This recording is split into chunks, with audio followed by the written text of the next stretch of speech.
certainly takes test results from private companies. Shadow Health Secretary has tweeted saying that they want to support this app, but criticising it and asking the question, have they really launched an app that doesn't link to tests carried out in NHS hospitals? Meanwhile, more than a quarter of the UK's cool, suave, sophisticated, talented Mr. Gary Christian. Hi, Gary. Hi, Janice. This is Gary from the Christians. It's great to be on your show, Greatest Hits Radio. Well, the great thing about Ideal World is that it's more relevant today than it was back in '87. You know, with all what's going on in the world. And actually, when you hear those first chords, when we're at the gigs, people love it. You know, they dun, dun, dun, you know, that beginning. It's very hard to actually make it easy for people to understand. And these decisions are made nationally, not by the local teams. Clearly, we play a part in providing the context and giving that information. And we are the foot soldiers of the world for the national response. So are you saying you have no responsibility for this at all? Absolutely, we are responsible for translating all the guidance from the national to the local. But what I am saying is these decisions are taken nationally, and we are providing our local context to support the national decision-making process. Are you in favour then of, given what we've just been discussing about Bolton, are you in favour? From Bolton as well, George has been in touch. Says our council leaders letting us down. Bolton pubs and restaurants need to be allowed open to help financially.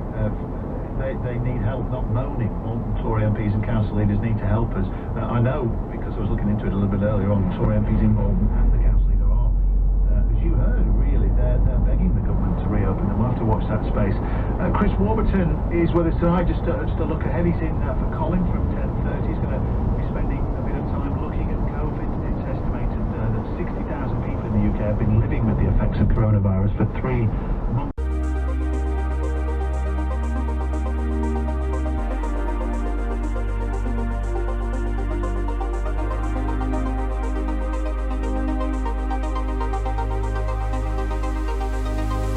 Words that are on the verge of extinction. I just like that you've called it an issue. Well, the great issues. It is, because gripping our time. because a lot of our listeners of a certain generation, basically 18 to 30-year-olds, don't understand a lot of the words that previous generations have used, we're told. So a dictionary survey says they are dying out. Tony in Epping says blithering idiot. I suppose that makes it, if you say blithering, they wouldn't know, but when you put it with idiot, it's obviously I was just going to say, I do like the text that just said, what about Gordon Bennett? What's that about? Which is kind of a good point. That's actually quite, let's have some live treatment. Direct local action of the kind that we're taking, in addition to the strong national measures that we announced last week, and which he supported, and whose effect we hope to see in the coming days and weeks. Mr. Speaker, one of the major problems, as we've seen in the last 24 hours, is widespread confusion about the local restrictions. And I don't just mean the Prime Minister not knowing his own rules. Having sat opposite the Prime Minister at PM Hughes every week, that didn't come as a surprise to me. But let me quote to him, the Conservative council leader in Bolton, the Conservative leader. He said this about the government's handling of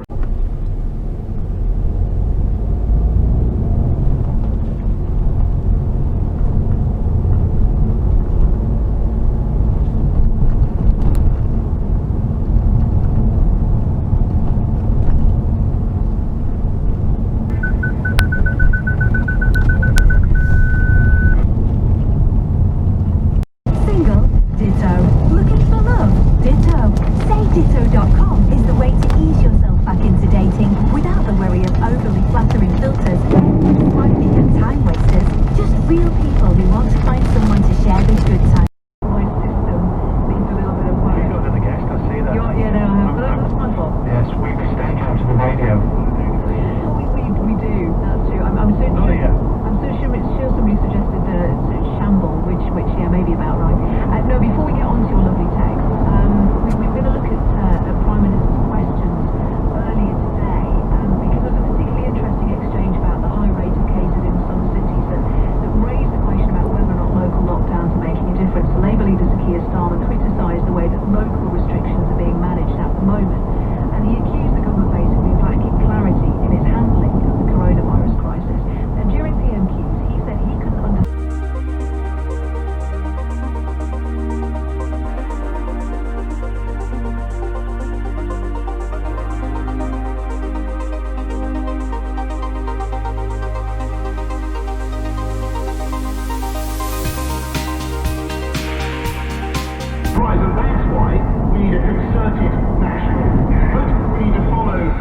guidance. We need hands, face, get a test if you have symptoms, and obey the rule of 6, Mr. Speaker. And I think it's quite extraordinary that the right honourable just said that he personally supports the rule of 6 while allowing his entire party to abstain. Well, our political correspondent Jonathan Blake is with us. Hello, Jonathan. Hi, Anna. I mean, it is an interesting point of discussion, isn't it? Certainly is. I think what that exchange told us.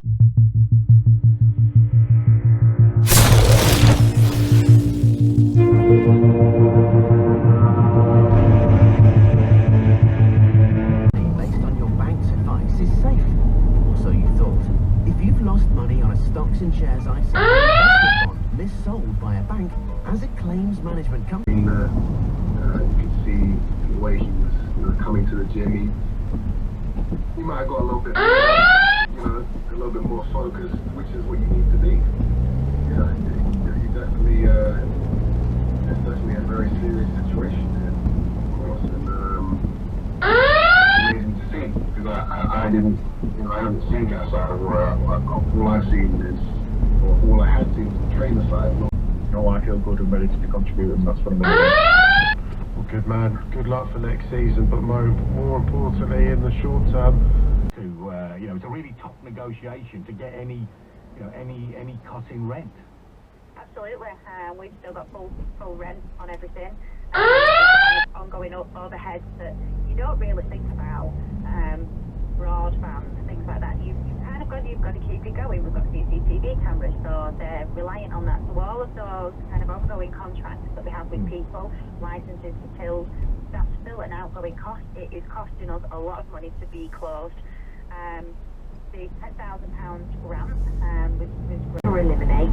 We can never eliminate it in any setting. Supermarkets, retail, libraries, galleries, wherever, or in our own homes. We can't eliminate it, but I'm confident that we